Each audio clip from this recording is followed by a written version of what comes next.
पिछले कई महीनों से दुनिया भर में G20 समिट की चर्चा चल रही थी। फाइनली ये समिट अब पूरा हो चुका है, लेकिन जिस समिट की तैयारी साल भर से चल रही थी, आखिर उसका क्या नतीजा रहा? भारत इस समिट को कामयाब बना पाया है नहीं? चलिए जानते हैं। नई दिल्ली के प्रगति मैदान में 9 और 10 सितंबर को 18वें G20 शिखर सम्मेलन का आयोजन हुआ। दुनिया भर के सबसे पावरफुल देशों के लीडर्स इस समिट में शामिल होने के लिए भारत आए। 2 दिन होने वाला ये समिट पहले ही दिन सक्सेसफुल साबित हो गया था। इतना ही नहीं, दिल्ली में हुआ ये G20 समिट अब तक का सबसे सफल सम्मेलन बन गया है। इस G20 शिखर सम्मेलन का उद्देश्य होता है कि दुनिया के 20 सबसे शक्तिशाली देश आपस में मिलकर अपने अपने देश और दुनिया की भलाई को लेकर कुछ अहम फैसले लेते हैं। लेकिन 20 देशों का किसी एक फैसले पर सहमत होना एक बहुत बड़ी बात होती है। लेकिन 2023 का ये समिट सबसे ज्यादा सफल इसीलिए है क्योंकि इसमें 20 देशों ने मिलकर 112 मुद्दों पर अपनी सहमति दिखाई है। सिर्फ इतना ही नहीं, भारत ने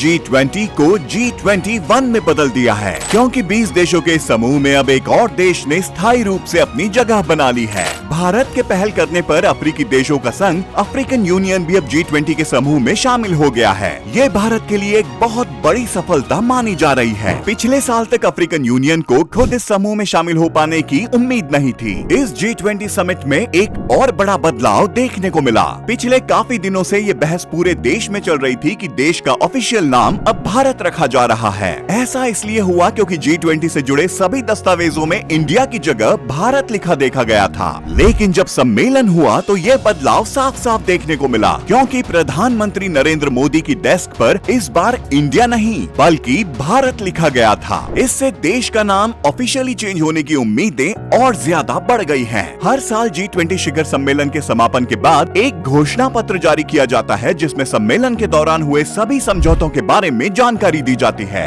लेकिन इस बार ये घोषणा पत्र सम्मेलन के पहले दिन के बाद ही जारी कर दिया गया था, क्योंकि जितने भी समझौतों पर बात करनी थी वो पहले ही दिन सबकी सहमति से साइन हो गए थे। अब जानते हैं घोषणा पत्र में बताई गई कुछ खास बातों के बारे में। इस साल के समझौतों में आतंकवाद के खिलाफ खास कदम उठाने पर कई सारे फैसले लिए गए। भारत की पहल पर एक वन फ्यूचर अलायंस बनाया जाएगा जो सभी देशों के विकास के लिए काम करेगा। इसके अलावा ग्लोबल बायोफ्यूल अलायंस बनाने का भी ऐलान किया गया है, जिसमें भारत के अलावा ब्राजील और अमेरिका जैसे देश भी शामिल हैं। घोषणा पत्र के हिसाब से मल्टीलैटरल डेवलपमेंट बैंक को मजबूती दी जाएगी, उन्हें बड़ा, बेहतर और कारगर बनाया जाएगा। क्रिप्टो करेंसी पर ग्लोबल पॉलिसी बनाने पर बात होगी, साथ ही कर्ज के लिए बेहतर फ्रेमवर्क्स बनाए जाएंगे। इन सब के अलावा नेचर को बचाने के लिहाज से भी कई कदम उठाए गए, जिसमें ग्रीन और लो कार्बन एनर्जी की टेक्नोलॉजी पर काम करने को बढ़ावा देने की बात की गई। पूरी दुनिया में पिछले काफी समय से धार्मिक विवाद देखने को मिल रहे हैं, इसीलिए इस सम्मेलन में इस बात पर भी सहमति दिखाई गई कि पवित्र धार्मिक ग्रंथों के खिलाफ हो रहे हिंसा और घृणा के मामलों को भी समाप्त किया जाएगा।